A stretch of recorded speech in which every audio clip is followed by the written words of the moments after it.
Creative people are slightly tilted towards extroversion, but that's not the fundamental dimension. Okay. Introverted people like to spend time alone, and there's plenty of creative introverted people.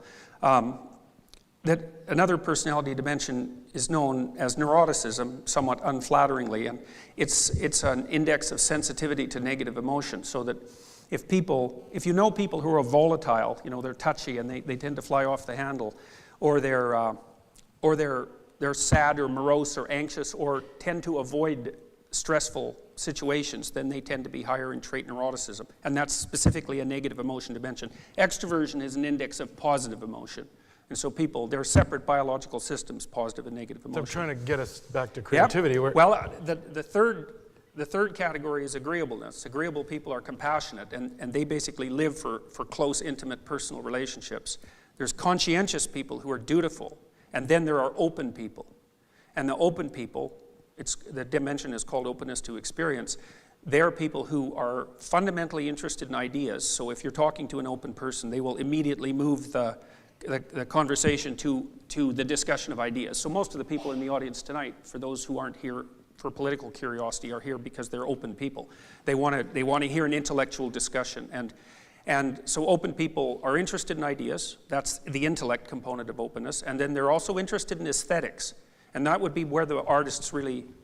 Intellect and aesthetics is where the artists come out. And the thing that's important to know about that, and it's why I went through all 5 traits, is that these are attributes and ways of looking at the world, ways of behaving that are fundamentally rooted in biology. They're very, very deep. It's not a surface trait by any stretch of the imagination.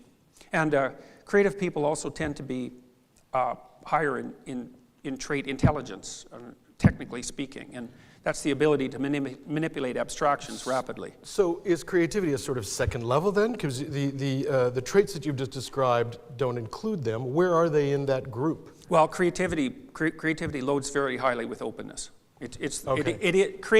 Creativity and openness are probably synonymous, more or less. Although it isn't obvious that interest in ideas per se is the same as creativity, but there's very few people who are artistic who aren't very interested in ideas. So they move along the same path very tightly. So let's unpack this notion, because it's axiomatic that creativity and art are indistinguishable. Is that true from the point of view of a psychologist?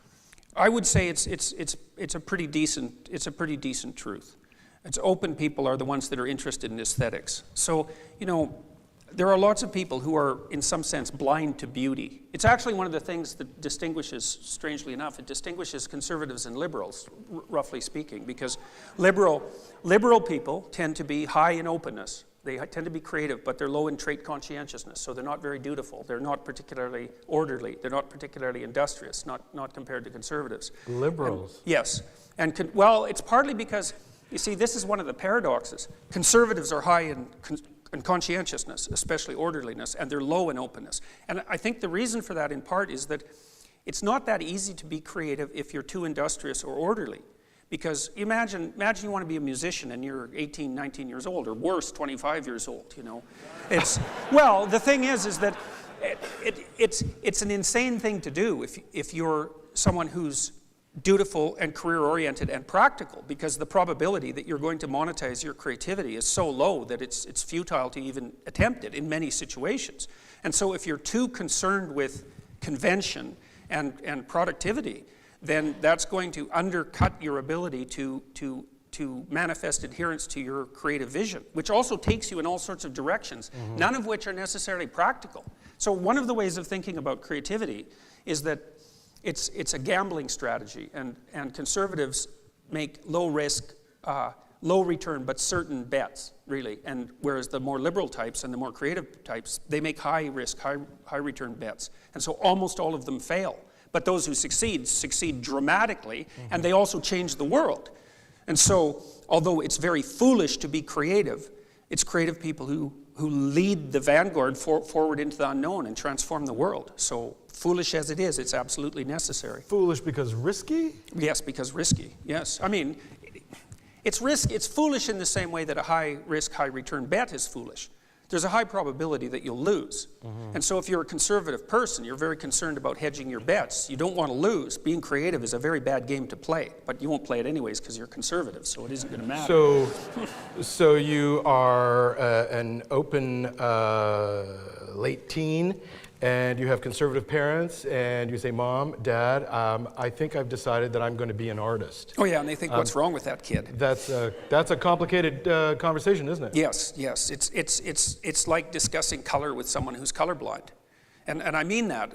And it's actually a perverse thing about conservatives in some sense, because the data on the economic utility of artists is really, really strong. I mean, artists and entrepreneurs are the same people. And of course, entrepreneurs are the people who provide all of the vision for the entire capitalist system. They're absolutely necessary. But conservatives tend to be so blind to art that they can't even see that the artists are the people who drive the economy forward. But you make them sound so bad.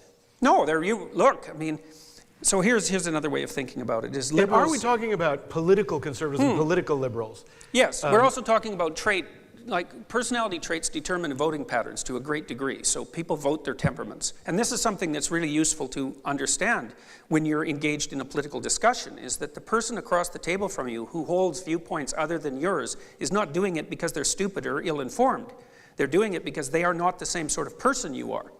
And the funny thing about creative people versus conservative people, say, or liberal people versus conservative people, is that liberals start companies and conservatives run them. So, and I seriously mean that. I'm glad to know you need conservatives. Yeah. I was getting a little bit worried. They're managers, like conscientious people make good managers and good administrators. And they tend to do better in school too, because diligence and dutifulness is an excellent predictor of academic performance. So if you want something that's already been invented, implemented, and then turned into a machine, you don't get someone creative to do that. They're off to do the next thing. They're not even interested in that. You'll bore them to death. So. Wow. So let's say you're an employer and you need some creative people. Yep. Is there a psychometric test to find out if someone's actually creative and they're going to be useful? Well, IQ tests work. I mean, not everyone with a high IQ is creative. Lots of lawyers have high IQs and they tend not to be creative at all. Well, you think about why that is, because lawyers are bound by precedent and rules, and so that isn't the same as being creative. And you want a creative accountant? No, not really. not unless you're looking for a jail sentence. So they don't like that word at all. No, yeah, that's right. My creative accountant, wink, wink. Right. So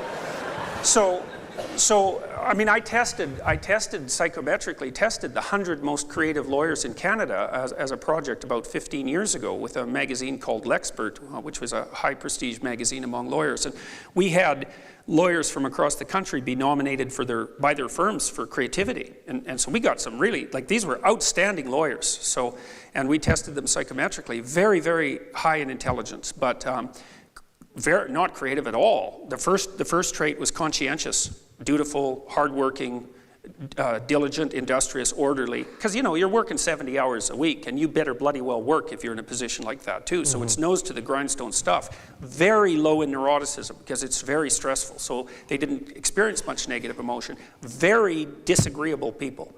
Well, they're litigators, and so they want to win. They're not compassionate and they're not polite. And only after that were they open. So they weren't creative at all, but they were extraordinarily intelligent. So. Do employers look for creative people? No, not generally. Well, it's a real conundrum. So one of the things that's happening right now is that in most businesses, the non-creative people are increasingly being replaced by machines, right? Because anything that's creative can't really be turned into an algorithm that you can run as a machine, but anything that isn't creative can be. And so there's increasing demand in corporations for creative people, but the problem with being creative is that you're useless at the bottom of a dominance hierarchy.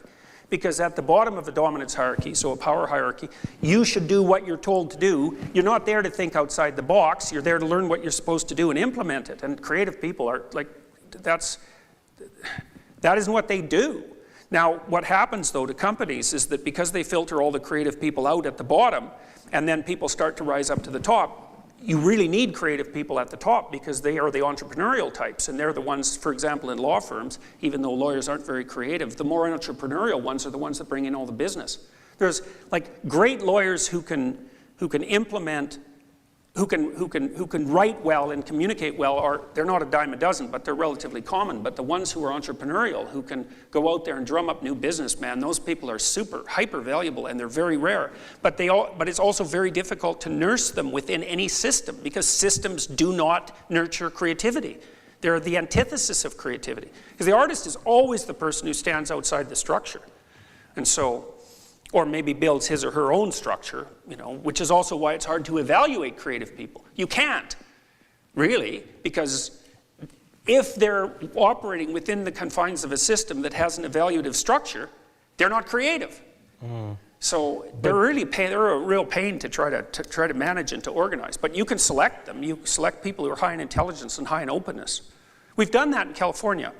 So I work with this company called the Founder Institute. It's quite a cool company. It's run by this guy named Hideo Resi, and he has now started schools to foster entrepreneurship in 135 different cities. And so we're testing in 8 languages, and we can reliably select people who will have a functioning business within a year. You select them for high openness and high intelligence, roughly speaking.